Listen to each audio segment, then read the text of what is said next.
KPK dan Polri setelah pidato Presiden. Tadi Jenal pendek ya? Sebentar Bang, sebelum Zainal, dikit lagi. Saya izinkan Pak Zainal, silakan Pak Zainal ini. Tadi yang saya kemukakan tadi, kenapa ini ada saksi sejarah Pak Muladi, yang mendrap ini adalah Pak Zain Bazber. Sekarang kan kita, korupsi ini kita memberikan dukungan.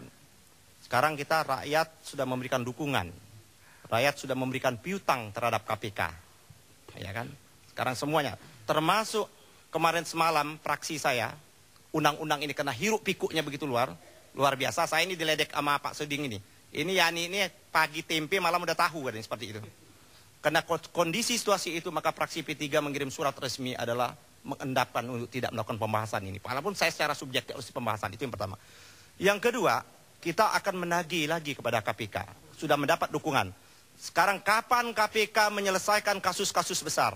Ini dukungan udah luar biasa. Senturi kapan diselesaikan? DPR dalam kapasitas terbatas Bang. 2 bulan kami bisa mampu menyelesaikan kasus Senturi itu. Dalam kapasitas terbatas tidak bisa pro justisia. Andai pada waktu itu DPR punya kewenangan pro justisia, dia selesai nih kasus Senturi ini. Sudah banyak orang masuk penjara, tapi kita tidak punya kewenangan itu. Kasus Senturi. Kedua, kasus Hambalang.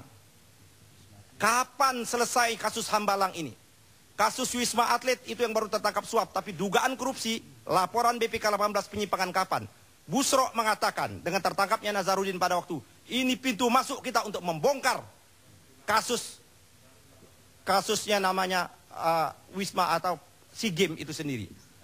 Saya baru pulang dari Sumatera Selatan, Pak.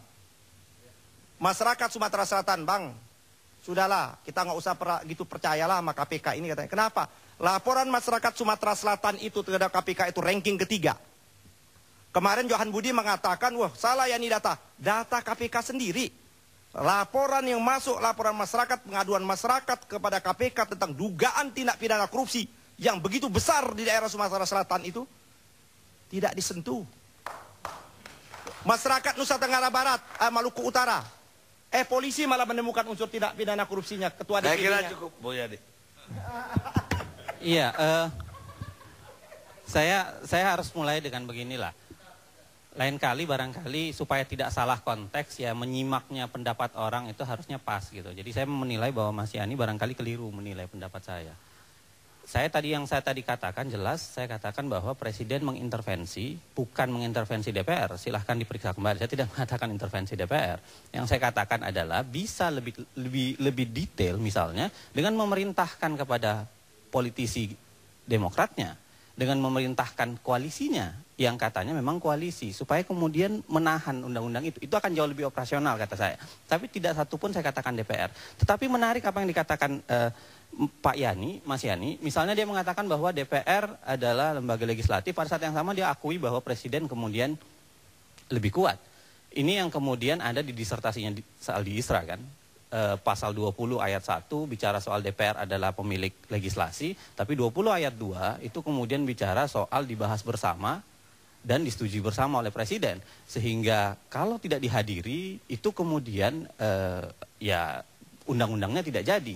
Dan Mas Yani sebenarnya mengakui itu. Jadi saya heran juga apa yang kemudian dia katakan lucu dari Pukat ini, tapi kemudian saya nggak tahu apa yang lucu karena dia nggak bisa menjelaskan juga yang lucu itu. Ya itu yang satu. Yang kedua adalah dalam konteks yang dikatakan Pak Yani misalnya bahwa ini undang-undang bermasalah, kita to be honest aja lah. Mana sih undang-undang yang tidak bermasalah? Kalau kita buka rame-rame, mulai bahkan dari tingkat RUU saja ada banyak sekali yang bermasalah. Makanya kalau bagian mau melakukan amandemen, saya pikir siapapun setuju amandemen di tingkat penguatan. Tapi kalau substansi yang kemarin hadir, paling tidak yang hadir di kita dan kita baca, menurut kita itu bukan pelemahan, itu bukan penguatan, tapi itu jalan tercepat menuju ke arah pelemahan. Nah makanya itu yang kita tolak. Jadi kita bukan menolak amandemen, yang kita tolak adalah substansinya yang kemudian melemahkan. Baik, saya Bisa luruskan Bang, sedikit. ini jawab-menjawab, waktu saya habis.